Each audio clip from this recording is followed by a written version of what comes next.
Lietuvos futbolo rinktinė Oslą pasiekė lėktuvu iš Kauno ir sekmadienio popietę įsikūrė Radisson Blu viešbutyje miesto širdyje. Pirmąją treniruotę ekipa surengė 8000 vietų stadione, kuris anksčiau buvo Norvegijos elitinės lygos Tabaje klubo namų arena. Mačas vyks kitame 25 000 vietų turinčiame stadione, kurio veją lietuviai išbandys dvikovos išvakarėse. Treniruotės dar judėjimas nelabai tenkina trenerių, bet aš tikiuosi dar turim šiandien vieną dieną ir viską ištaisysim. Turbūt aišku ir psichologinis spaudimas, ir šiaip nuovargis, visi jau vis dėlto atostogų režime, apart ant kelių žaidėjų, kurie atstovauja Rusijos pirmenybėse. Tai tikiuosi, kad bus viskas gerai. Lietuvos futbolininkai po truputį atsigauna po košmariško pralaimėjimo Lichtenšteine. Sužeisti ir norvegai, kurie šeštadienį 0-1 nusileido Portugalijos ekipai, kurią namuose nugalėjo.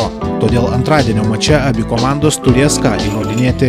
Jis norėtų, kad rašytų toliau spaudą ant mūsų, kad mes nemokam žaisti, tai stengsime sukovoti vyriškai. Ir norvegai taipogi yra po pralošimo, sakė pikti, nori prieš žiūrovus kaip ir revanšą duoti. Mes irgi pikti, mes irgi norim prieš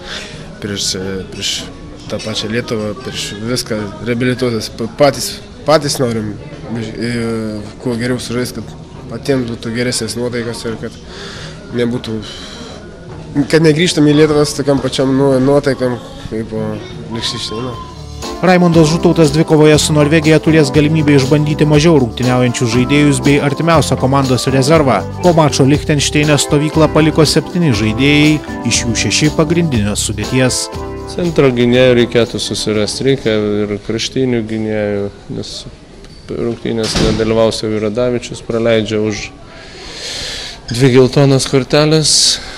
Taipogi Šernas praleidžia rungtynės su Lichtenšteinu 2 geltonas kortelės, tai reikės bandyti kažką kitą ir pabandyti reikia ir Tadą Labuchą, nors mes matėm jau jį kaip su Lenkais, jisai moka ir gerai žaidžia. Jis visą laiką kovingai, visą laiką kuo geriau pasirodyti, kuo geriau sužaisti, kad padėti komandai.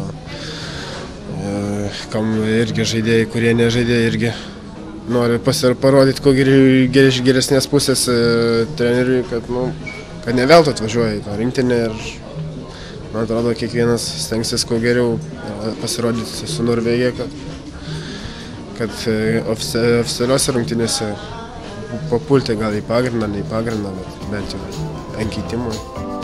Artimiausias 2012 metų Europos čempionato atrankos rungtynes Lietuvos rinktinė žais rugsėjo 2 dieną. Nacionalinė komanda namuose priims Lichtenšteino ekipą. Reporteris Donatas Grybauskas, Oslas.